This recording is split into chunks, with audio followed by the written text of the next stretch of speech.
All right, class, we have 6.2 homework. There it is, 13, 17, 21, 25, 29, 37, 45. And so let's go with it here.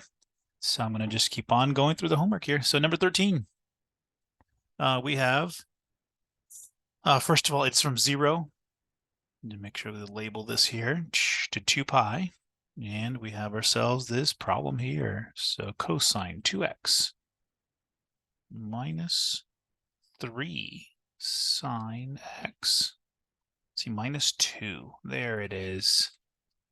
There's that where that begins. Okay, so this is 6.2. This is involving trigonometric equations, and I just want to look back to make sure what we have here to do. Okay, that sounds about right. We're going to go for it then. We are going to have to change or use some kind of identities in order to solve this here. So notice this little sine x right over here, sine x, so that's the linear form. Again, just talking linear forms. I'm thinking, you know, can I get a cosine 2x, some kind of identities, so I can get this in terms of sine, and sine only preferably. And yes, there is a identity that says that cosine 2x is really the same thing as 1 minus 2 sine squared x. Perfect. So like that in parentheses if need be. There it is. Perfecto. And then we can go on. So we can drop the parentheses now. And so I do have a sine. Make sure that's a square term right there. A sine square term, a sine linear term. So that in my mind, it says factor. Let's go ahead and factor. The only thing I want to put together is a positive 1 right here with a minus 2. Notice it said equal to 0 already. That's cool. And then we got a 1 and a minus 2 makes a minus 1. So there's that. And we're going to factor. The other thing I don't like is a negative as a multiplier inside. So we're going to multiply both sides by negative 1. And the thing is, when you multiply 0 times negative 1, you still get 0. So we got ourselves this, and that is what we're going to try to factor. If it does factor, oh, sorry, let me just change that, and let me change that. There we go. That's a whole bunch better. Okay. And factoring. Let's see, that will factor in 2. So 2, I'm going to just try my trial and guess method here. So the only way I can get a 2 sine squared x is by a 2 sine times a sine. And thinking to myself, how do I get a positive 1? So then my middle terms give me a positive 3 sine x. That's easy. That's going to be a plus 1 plus 1. Perfecto. Okay, it's both set equal to 0. And then the 0 product property says I can simplify by setting each of those equal to 0. So let's go with it here. So 2 sine of x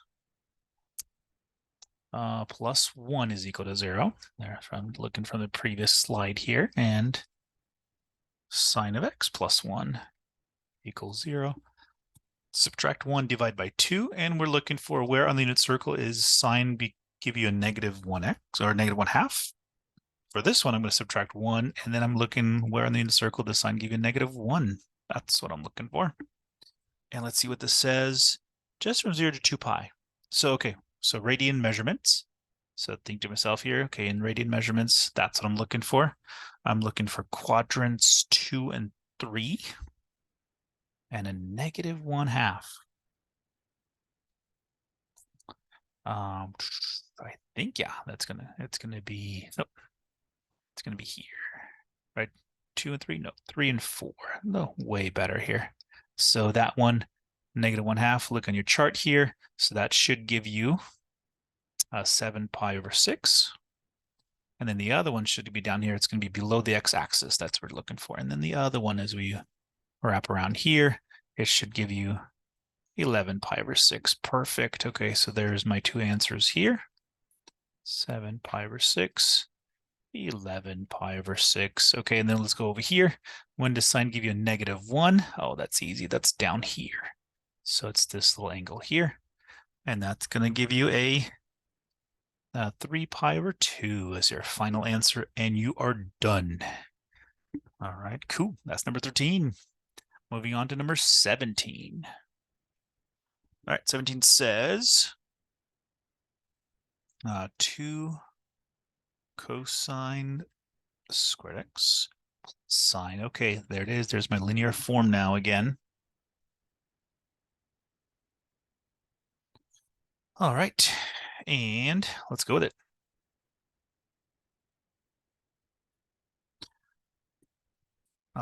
So linear form is sine. I see that right over here. Boom, that's that one. So I want to convert everything into sine squares or sine or something like that. So this guy by Pythagorean theorem is going to be cosine squared x is the same thing as 1 minus sine squared x.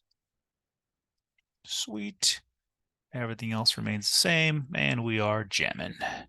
So 2 minus 2 sine squared x plus that. And I can just write it without talking. That's cool too. Notice very similar as the last problem, right? Okay, we got to put this little 2 minus 1, still be a plus 1. And then before we factor, before we use quadratic formula, I want the term in front to be a positive term. So multiply through by -1. Just change the signs everywhere. And you get myself 2 sine squared x minus sine x minus 1. All right. So hopefully we're there. And then let's factor this down. If we can't factor, we'll try quadratic formula, but let's at least try. So the only way to get a 2 sine squared x is 2 sine times sine. That's the way I can do that to get that one. Okay, now a little strategic here. In order to get a -1, it's going to be a -1 and a +1. But what I want is I want the middle term to be negative. So the only way I think I can accomplish it is when this guy multiplies over here, it's going to give me a -1, because notice this will be a 2, and it'll be a -2 sine of x. This will be a +1, this will be a plus sine x. So -2 sine of x plus sine of x will give me my negative sine of x. Okay, so as you do this, you'll get used to them. Okay, just like the last problem here. If you have two things multiplying equal to 0, you can set each of them equal to 0 and solve. So that's a +1 on that side, okay, and then this was a -1 on that side, okay, so -1 there. Perfect. Oh, that's going to give us the same exact thing we got for 13. And solving this one gets us that. Let's go back to here, and yes, the same exact answers. 7 pi over 6. And then the triangle over here. So that's 7 pi over 6. This guy is 11 pi over 6. All right, let's go over here. When is sine going to give you a 1 value? When it's all the way up here. And that angle is going to be pi over 2. All right, so write down all the answers and we're good to go. So x still in radian measurement, yeah. It doesn't matter what order they come in, as long as you have all three answers. Normally, Bob usually puts them in order. All right, and 21 on the next step here. 21, still in the same type of problem, still in radian measurements here. We're trying to figure out how to solve this.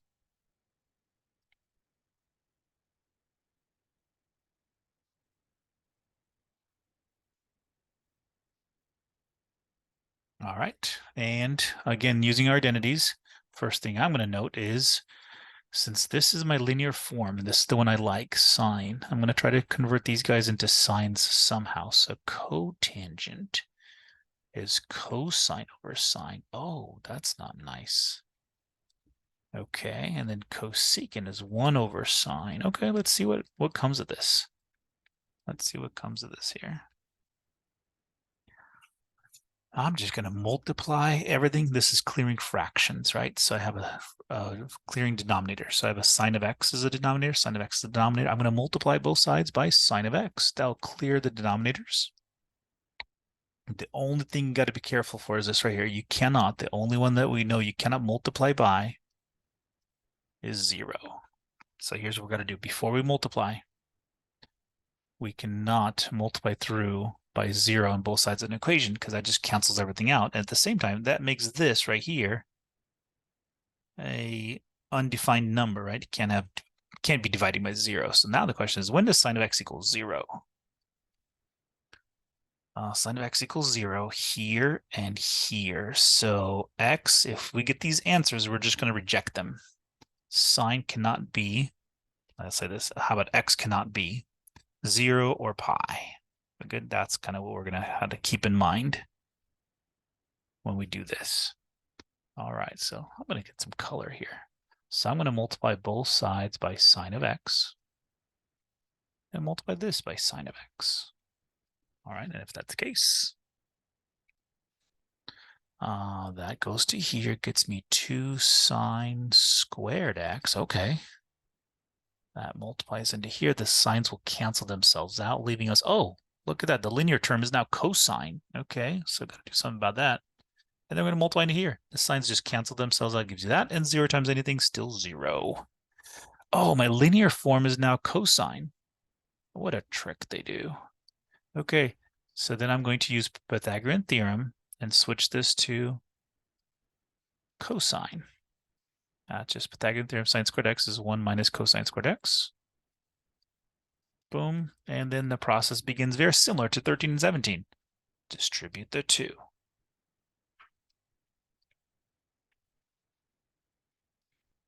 Simplify the left side.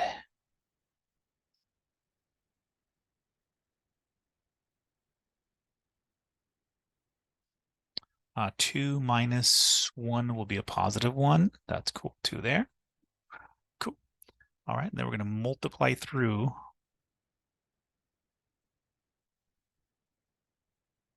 Just want to make sure my signs are correct here. Okay. I'm going to multiply through by -1 on both sides. Let me show some color here. So how about this? Multiply by -1 here, by -1 there. And I'm going to get the exact opposite of what I have here. So how about, let's jump to this one here, 2 cosine squared x minus cosine and -1. Okay, I'm trying to read. Just want to make sure that that's just minus, minus. Okay, plus, minus, minus. Okay, so now let's go for it here. Oh man, very similar. Only way I can get a 2 cosine squared x would be a 2 cosine x multiplying a cosine x.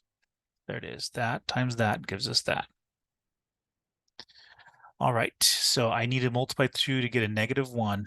I know to get a -1, it's -1 plus 1, or +1 times a -1. But I want a minus in the middle, so here's what I'm going to do. I'm going to put a minus here. Let me show you a little something with this one. If we did put a plus, let's just say we're just guessing, right? Okay, so notice, I'm just going to just go with it here. So notice this right here, multiply through to give us that right there, right? So 2 cosine, that's cool. Let me use my eraser. Back to here. And then this one, -1 times a +1 gave us -1. So the only thing that we're not sure of is this middle. Okay, so then what we do is we multiply the tops together. So off to the side if need be here. So this would be 2 cosine x, and then the inside, so negative cosine x. So 2 cosine x minus a cosine x, or -1 cosine x, gives us a positive cosine x. Notice it's the exact opposite of what we wanted in the first place. If you get the exact opposite of what you want, that was a negative, this turned out to be a positive, all we got to do is we just switch the signs. So here's what we're going to do. We're going to erase this, and all we're going to do is we're going to erase this sign, and put its opposite. And there you have it here. So if you put a minus here and a plus here, now the middles are going to work themselves out nicely. Notice that's now a -2 cosine x, and that's a, whoa, sorry, not that one. It's this one right here, and plus cosine x. So notice that we get ourselves the middle term that we want, which is negative cosine of x. That's what I'm looking for, okay? So I figured I'll be a little more detailed since you're asking about it. That means there are some issues with it. I might as well be a little more detailed. Okay, so 0 product property says 2 things multiply 0. I can set each of them equal to 0 and solve. Okay, So subtract 1, divide by 2 gives me cosine of x is equal to a negative 1/2. And over here, adding 1 to this one gives me cosine of 1. So let's go with it on our unit circle.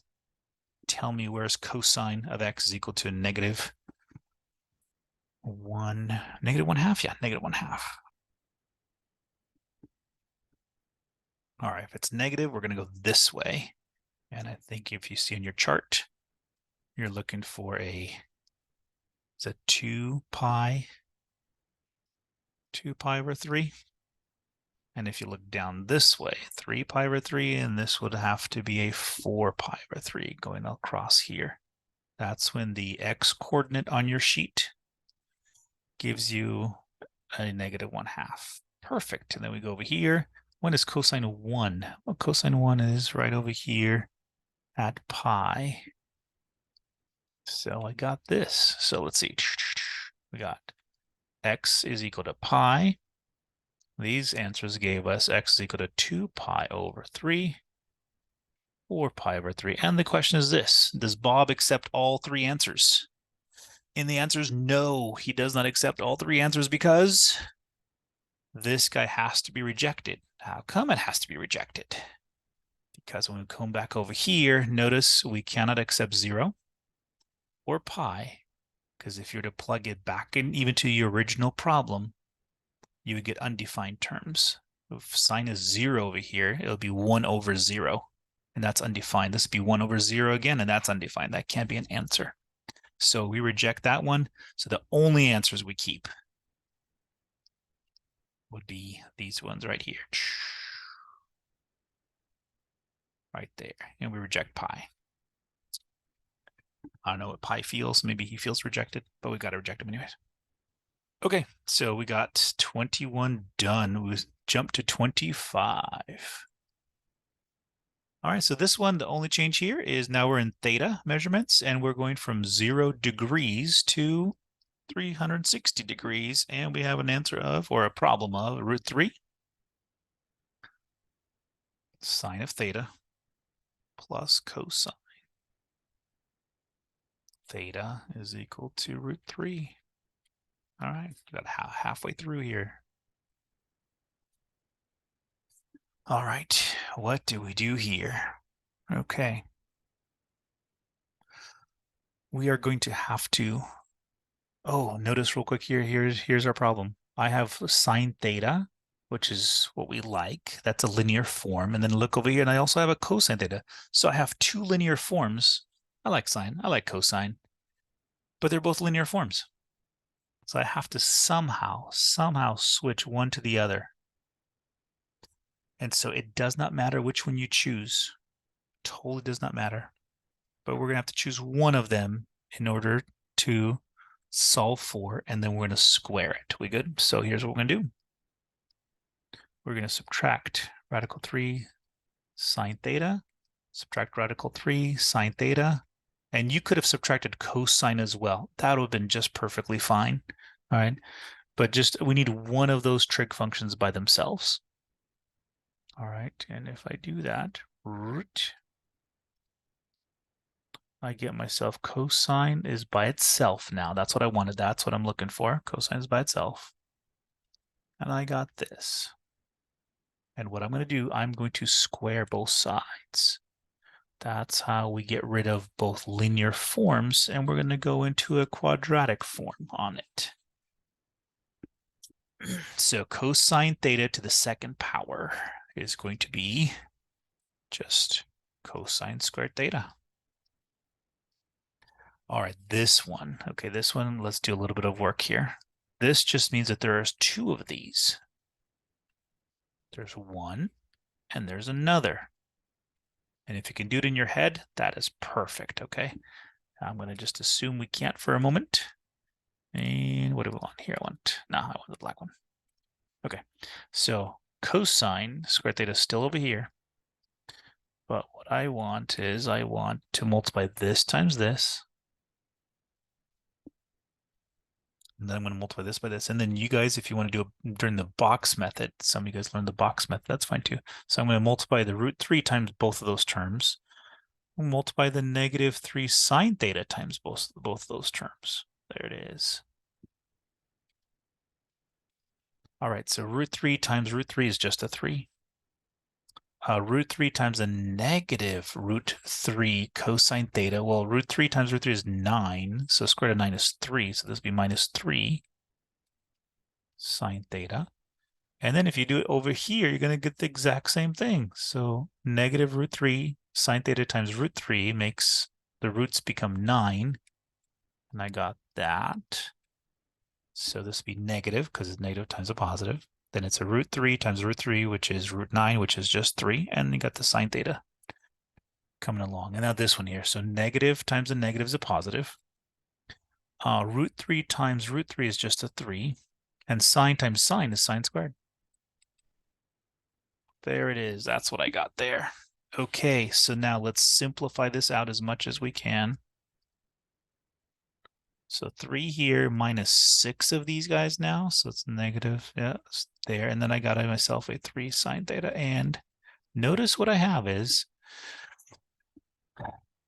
I have a linear form. Sine. Sine is my linear form. I got to change everything into sines, which means I got to change the cosine into a sine. So notice what we did by squaring both sides. We were able to go from 2 linear forms, sine and cosine be both linear. Now we only have one in linear form, which is sine. Okay, the other thing, you guys ready for this? The other thing is when you are the one squaring both sides of an equation, you could have possibly introduced answers that are not really answers. And so what I mean by that, here it is. So do you guys agree that 5 is equal to 5? Hopefully you do. If you square both sides this, actually, let me go like this here. So if you square this side and you square this side, the question is, does the equal sign get to stay? Yeah, 5 is equal to 5. Square both sides. You can see 25 is equal to 25. That's no problem. Here's the other one. Is this true? No, that's not true. Negative 5 is not equal to 5. But what happens when you square something or take it to any even power? Even is the problem. Take it to any even power. What happens is magically the equal sign appears. So, sorry. There it is. So now something that was not equal to itself now becomes equal to itself. All right. We call this extraneous answers. Extraneous solutions, extraneous roots, or extraneous, I'll just call it extraneous solutions. So all we got to do, if you're the one squaring both sides, is we have this little rule, and we always have to check. Always check our answers. Now, if you're doing homework, yes, you could just look in the back of the book, see which one did not work, and you're fine. Except on the test, you can't do that because there's no Bob on the test. So let's go with it. How we're going to do this first is we're going to change cosine squared theta into a 1 minus sine squared theta on that side. And then everything else remains the same. And so in this case, that's kind of nice because now we have one trig function right there. So once I see a linear form called sine, and then I see its quadratic form, or the square form, I know I'm going to have to factor or quadratic formula. So let's move stuff over. So I'm going to move 1 here, move 1 there. I'm going to add sine squared theta, and I like to write it right underneath the one I'm going to compile together here. All right, so by doing that, blah, blah, blah, I give myself 0 on this side. 2 minus 1 is a 2. Oh, so 3 minus 1 is a 2.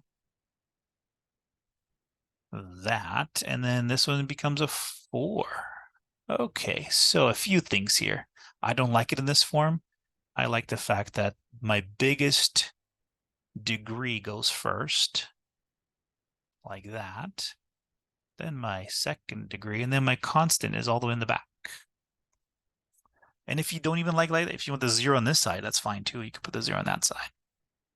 I like it like that. Let me do that. I'm gonna Do one more step, just because when I factor, I like the 0 to be on my right-hand side. All right, so what can we do? We can factor out a 2, I think. Yeah, we can factor out a 2.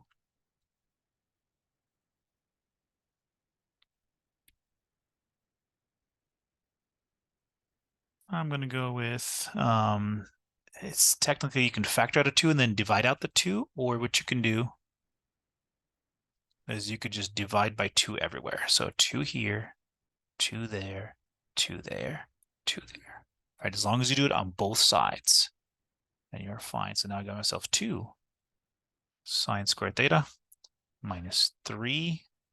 So cut the 6 in half, that, and we get that right there. So cool.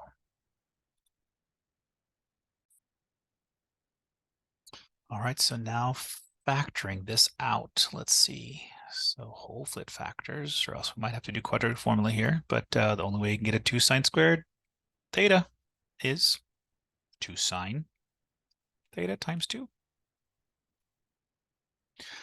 Boom, boom, boom. And then let's see, in order to get an, oh, look at this. In order to get a positive 1, you think it's going to be plus 1 here, right? Because 1 times 1 is 1, but then I need a minus in the middle. Okay, the only way that can happen is you get a -1 and a -1. So -1 times -1 still gives you a positive 1.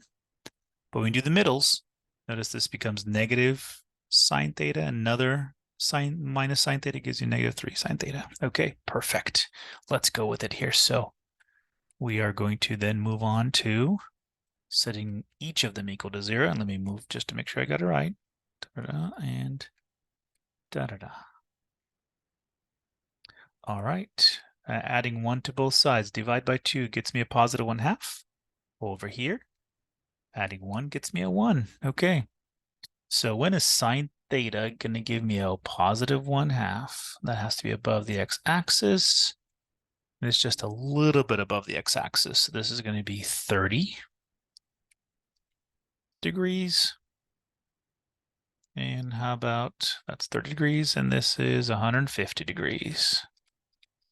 All right, then when is sine equal to 1? Right up here. Now, you could make a little curve like this. That's fine. That's appropriate. Whenever you have exactly 90 degrees, what you do is you make a little box like that because it's a rectangular form, so that's fine. Either one is just fine. So we just know that we have 90. Now, what did we do? 2 slides ago, we squared both sides. So we have to now check every single one of these to back to the original problem. You got to check. So possible answers are 30, 150, and 90. Let's see if all 3 check out. Only 2 of them check out. Only 1 of them check out, or maybe none of them check out. So let's go with it. Let's test. Test the 30. Let's plug it back into the original problem here. So it's 3 sine of 30 degrees plus, let me go back to, I think I'm going to have to go back to the original problem here. Let's see. Yeah, okay, 3 sine 30 degrees plus cosine of 30 degrees should give us radical 3. So let's go with it. So sine of 30 degrees is 1/2, because we just did that. And cosine of 30 degrees is radical 3/2. And if you want to, you can put a little question mark right here. Does it equal? I'm not sure. That's what I'm questioning. But radical 3/2 and a radical 3/2.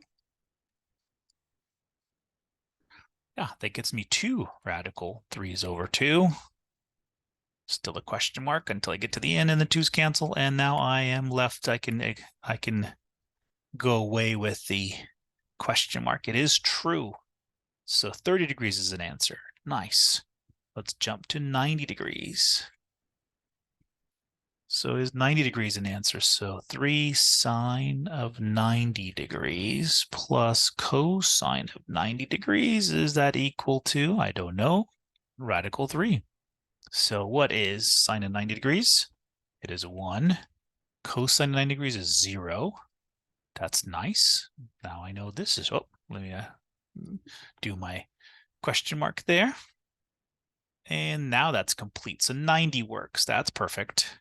Okay, so then let's go on to, all right, we're 2 for 2. 150. Let's see. So it'd be radical 3 sine of 150 plus cosine of 150 degrees, I should say, right? There's that. So sine of 150, that is 1/2. We just figured that one out from solving the problem. Okay, plus cosine of 150. What is cosine of 150? That's going to be a negative root 3 over 2. Okay, so in that case, oh, okay, hold on. So that's radical 3 over 2. That's a minus radical 3 over 2. And I forgot my question mark. Should be a question mark here. Question mark because I don't know, but it's kind of headed in the wrong direction already. And at that point, we go like this. No, that is not an answer. So we reject the 150. Hey, we just say, look, the only answers are 30. You could put a comma there. 30 and 90. There it is. We rejected the 150.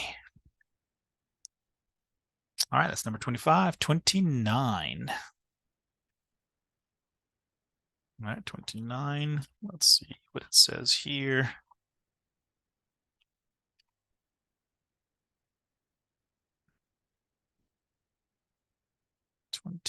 Sine. So still in terms of angle measurements. Okay. Okay, so here's what I find again. I have two linear forms. And then this one actually has a half angle formula for sine. Okay. Let's handle that first. So what is the half angle formula for sine? I think I'm going to have to jump to the back of my book here, or the front of my book, whichever side has those formulas. Yeah, there it is. So the half angle formula for sine is going to be plus or minus, oh wow, look at that. 1 minus cosine. In this case, it's theta, because on my formula sheet, it's A, but this is theta all over 2 minus, that one's a nice one. Okay, I see what I'm going to have to do. Let's move the minus cosine theta over to the other side. And notice that when we square it, this little square root is going to fall off really easily. So that's cool. Whatever we do to one side, let's do to the other. Da-da-da. And then we'll go da-da-da. Okay. We get ourselves plus or minus the square root of 1 minus cosine theta over 2 is equal to cosine. Perfecto. And we are going to square both sides. Here it is. I'm going to square over here. I'm going to square over here. And the only thing that happens here is that little square root. I know there's a plus and minus here, right? But remember, a positive times a positive will be a positive. And a negative times a negative will still be a positive, right? So in this case, those fall off because of the square. And then this little radical falls off. And we're just left with 1 minus cosine theta over 2 is equal to, and this is just going to be cosine square theta. That is, oh, hold on. We just squared. Didn't we just square both sides? That means it could be. It could be. We have just introduced the extraneous solutions to this, maybe. So we're going to have to check our answers. So first things first, let's solve this. So what I'm going to do is I'm going to multiply both sides by 2. So multiply this side by 2. And multiply this side by 2. Let's see, I could just do it on this side, I guess, like that. That'd be better. Notation. So that cancels, just getting rid of my denominators. Multiplying through my denominators. 1 minus cosine theta is equal to 2 cosine squared theta. Perfecto. Let's move everything over here. So set equal to 0. I like it in this form. So I'm going to add cosine to both sides. I'm going to subtract 1 from both sides. And I'll keep the 0 over here this time. So the only way to get a 2 cosine squared theta is by 2 cosine theta and a cosine theta. The way I can get a -1, oh, careful here. I want a positive 1 in the middle. The way I get a -1 is a -1 times a positive 1. So where do I want the positive 1? I want it right here because I want this to be a positive 2 cosine. And a minus cosine to give me still a positive cosine here. Set each of them equal to 0. At this point, now I can move the 0 over to the right-hand side. All right, add 1, divide by 2 gets me a 1/2. And this one is cosine theta gives me a -1. Perfecto. Let's go with it here, looking on your unit circle. Let's jam and find out what it is. So cosine being a 1/2, it's in quadrants 1 and 4. And it's going to be this one. It's going to be, I think, a 60-degree angle. Just checking here just to make sure. Yeah, I'm going to go with the 60-degree angle here. It's a little tight here. And if you go down here, that's my 60. And then that guy is going to be my 300. Okay, that's 300 right there, 300. Cosine is -1. Cosine -1 is going to be all the way over here, and that's going to be pi. Oh, sorry, not pi, because that's 180. You can radian measure. Okay, so there it is. 60, 180, and 300 are possible answers, but they could be fake answers. So let's go with it here. So we're going to plug this in again back to the original problem. Got to plug it in back to the original problem. So this would be interesting. So sine of 60 degrees divide by 2 minus cosine of 60 degrees somehow will give us 0. I don't know. We're just checking. So this is sine of 30 degrees, cosine of 60 degrees, maybe be 0. All right. So sine of 60 degrees. Oh, sorry, sine of 30 degrees. Sine of 30 degrees is a 1/2. And sine of 60 degrees, oh, is also 1/2. Nice. So 1/2 minus half is 0, and we conclude, yes, 60 is an answer. Okay, next, 180. Let's test the 180. So again, plug it back in, has to go back to the original problem.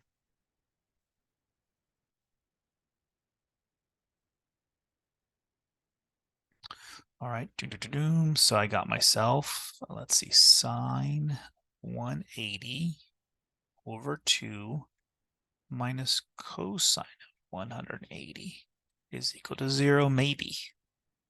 So half of 180 is 90. Maybe. Sine of 90 is, sine of 90 is 1. Okay, cool. And then cosine of 180 is -1. Oh, okay. So instead of actually subtracting each other, what happens here is subtracting a negative, same thing as adding a positive. All right, so that's not going to work. So that's going to be a 2 is not equal to 0. Okay, 180 falls off. Okay, so then we got 300 to deal with. Sine of 300 degrees divided by 2 minus cosine of 300 degrees. Is it equal to 0? We will find out. So sine of 150 minus cosine of 300. Trying to figure out if that will actually equal 0. Okay, so sine of 150. And I'm going to have to take a look at my little sheet over here.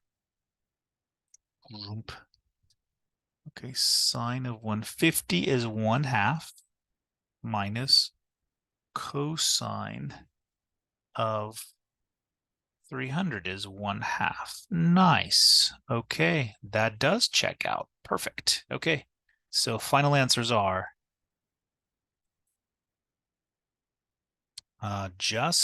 let's see. Let me go back real quick here. What did we have as possible answers here? 60, 180 did not work. And okay, so this is 60 degrees and or 300 degrees. Those are the two answers. There it is. That is 29. Okay, so let's jam now to number 37. All right, 37 says, for each equation, find all degree solutions in the interval from 0 degrees to 360. Okay, not including 360. If round is necessary, run to the nearest 10th, use your graphing calculator to verify each solution graphically. That's cool. So basically we're using our calculator to solve this. So I got myself the problem 7 sine squared theta minus 9 cosine 2 theta is equal to 0. Okay, so I'm just going to check here, make sure I wrote it down correctly. Okay, a few things here to think about. So I have a double angle formula for cosine. This is not a linear form. That's nice, but cosine is our problem. So I want now then maybe everything in terms of sine, because by the time this all gets flustered out, remember there's 3 different forms for double angle formula for cosine, right? One that involves a cosine squared, one that involves a sine squared, and then one involves a cosine squared and a sine squared. So yeah, no, I'm going to use the one that just has sine with it. So that one right there. Look back in your formula sheet. You should find 3 different forms. Right, the form you want is the one that only has sine inside it. All right, I'm looking it up right now too here. So this, yep, there it is. Okay, so this is the form. There it is for double angle formula for cosine. Perfect. So now let's simplify as we go. So negative 9 times 1 makes a negative 9. Negative 9 times a negative 2 makes positive 18 sine squared theta. Okay.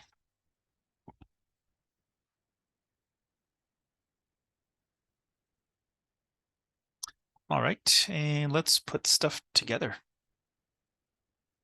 So that's going to give us 7. That's 25. 25 sine squared theta minus 9. Oh, interesting. Look at this. Remember, look at that. There's no linear form for sine. No linear form for sine. Okay, because of that is the case. You could use quadratic formula, okay, if you wanted to, but if you only have the square term only, what we're going to do is we're going to, it's called the square root method of solving equations, and it works very well if you only have this quadratic form only. You're missing the linear form. Let's divide both sides by 25. So divide both sides by 25, 25, there it is. I'm going to go on a new slide anyways here. So I got myself sine squared theta is equal to 9 over 25. Okay, so here's what we're going to do. We are going to square root both sides like this. Now, when you square root both sides, you don't need to check your answers, right? It's only when you square it. So what is the square root of 9/25? It is 3/5. Perfect. Okay, so now we need a calculator. So let me bring up a calculator.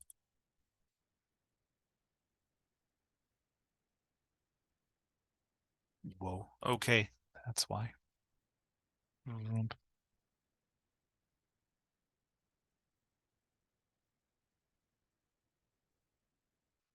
So first things first, that is a positive number. That's what I want first. Let me bring it over to this side here, make it bigger. Okay. So I want the reference angle. So I'm switching from here and I'm thinking to myself, when is sine positive? When is sine going to be a positive value? It is in quadrants. Oh, you know what? Almost forgot. Here it is. If you were to square both sides or square root both sides, there's also a plus or minus right here. There's a plus or minus here technically, right? But we don't write it down because we're going to cancel stuff anyways. Why do more work than you have to, right? So those two cancel, but then don't forget there's a plus and minus here. Whew, almost lost that one. Okay. So here's what we're going to have to do. We're going to separate these out into 2 different problems, but notice here it is. They're kind of like the same problem anyways. because we're going to have to do them the same. So I just want to show you this real quick here. So there's two different answers. Parse them out. This is a positive. We're going to use our calculator. But remember, what we do is we always make this a positive number. If it is positive, stays positive. If it isn't, because all we want to do is we want to find the reference angle. But here it is. When is sign positive? Sign positive in quadrants 1 and 2. So when we change this to our reference angle, here's what I'm going to do. I'm going to change that to my reference angle. And then I'm going to say theta hat is sine inverse of 3/4, knowing that I'm going to try to find the answer in quadrant 1 and 2. Good. So I'm going to show you on this side as well to see what we actually find. It's a good problem to sort of show it. All right, let me bring back my calculator. So I have to be in degree measurements. Yes, I'm in degree measurements. So mode, in degrees. And I'm going to go sine inverse of 3 divided by 5. Gets me. All right, so my reference angle is 36.9. It says to round to the nearest tenth. Okay, that's my reference angle. But I'm trying to find my angle in quadrants 1. So in this case, my reference angle is actually my angle, 36.9 degrees. And then in order to get in quadrant 2 for a positive, the relationship here in quadrant 2 is my actual angle is equal to 180 minus my reference angle. So on your calculator, if you need to, I'm just going to go 180 minus my answer. All right, I got myself 143.1. Perfect. Okay, so 143.1. Okay, let's go over here. So now let's take a look at what happens here. So because this is a negative, we're going to eventually switch it to positive. But before we do that, because again, we're just trying to find the reference angle here. So here it is, from here to here. As you change the ratio into a positive number, right there, we have to think to ourselves, in which quadrants would sine be negative? Because ultimately, we want to find the negative here. Sine is ultimately negative in quadrants 3 and quadrant 4. Okay, so that's what really we're trying to find. But what we're going to do is we're going to find the reference angle first, and you notice, yes, it's going to be the exact same reference angle as we had before because we're using the same number called positive 3/5. So my reference angle in quadrant 1 is 36.9 degrees. Okay, let's go here just so we don't have to go move on to another slide. So I'm looking for angle measurement in quadrants 3 and 4. So in order to get to quadrant 3, my angle measurement is 180 plus my reference angle. So in this case, all yours. Let's go back up to here on my calculator. I'm going to go with, just clear this out real quick here. So sine inverse of 3 divided by 5. Boom.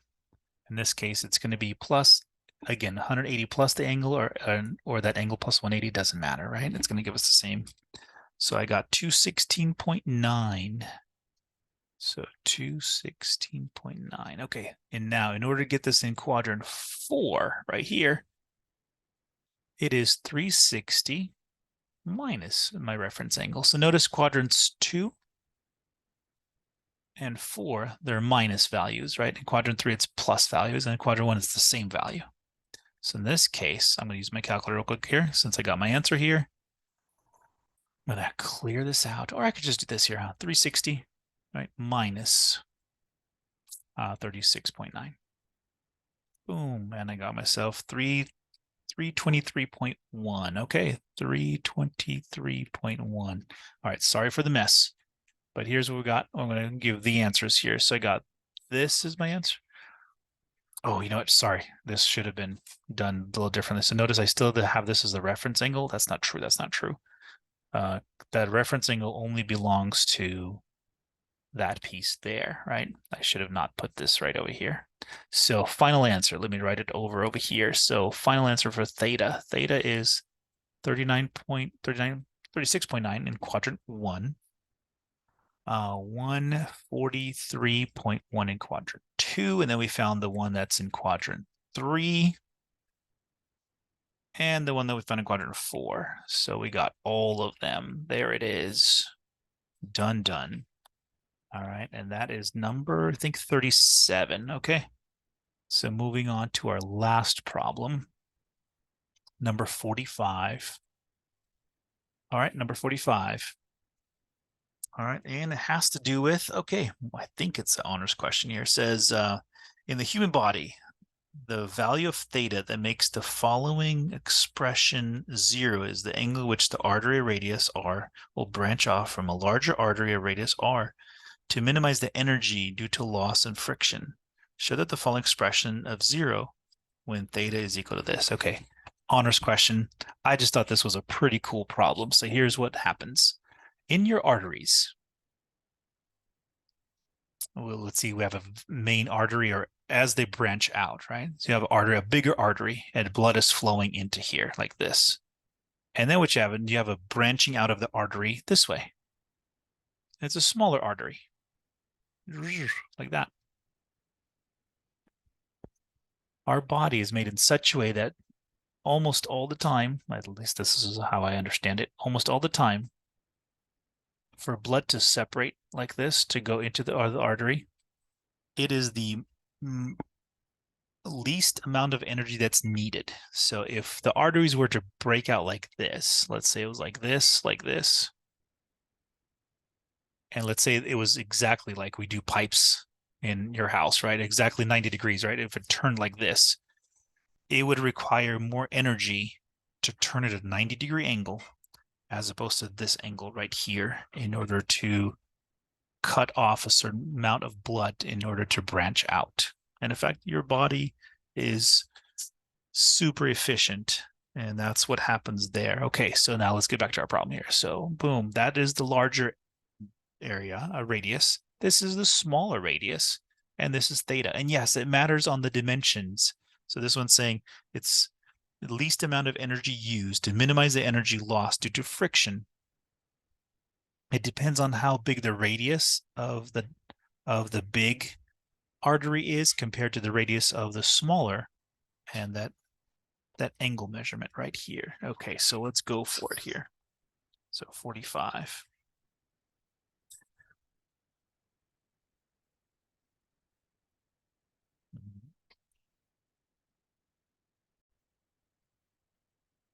All right, so let's start off with r to the 4th.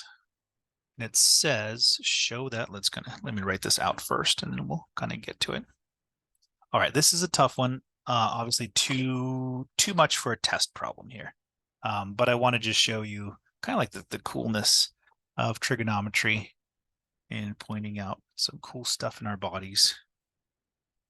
Okay, so there's that. So it says, show that the following expression is 0 when this is true.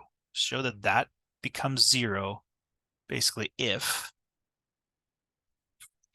cosine theta gives us little r to the 4th divided by big R to the 4th. Okay, so let's leave that alone for now. Let's move it this direction here. Let's simplify this as much as we can. Notice that there's no cosines here whatsoever. So let's convert this. So r to the 4th, this would be cosecant squared, would be basically 1 over sine squared. This would be big R to the 4th, and that's, again, that's going to be a 1 over sine theta, and this is cotangent. Cotangent is cosine over sine. Oh, interesting. Okay. So notice both of them have, if I multiply this out, both of them have a sine squared over here. Oh, this one actually has a cosine over sine squared. Okay.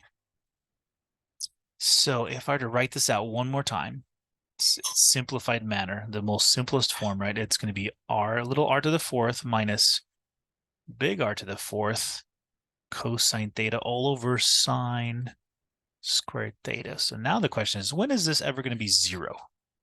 When does this become 0?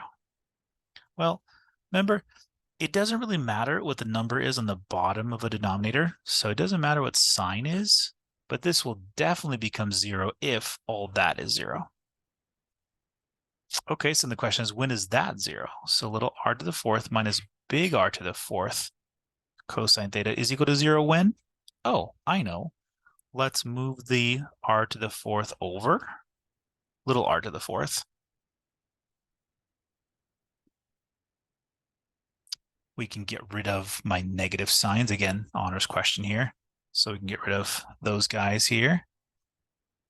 And we get ourselves big R to the fourth cosine theta is equal to little r to the fourth. Okay, and I divide by that, and voila, what do I get? I get this right here.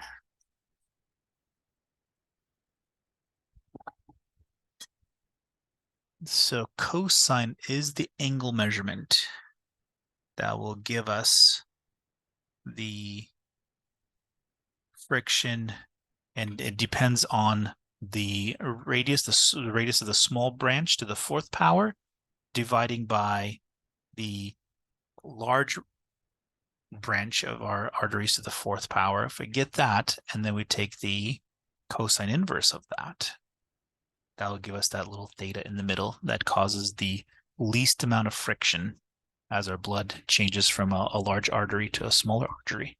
All right, so hopefully that was helpful to you. At this point, we have stopped.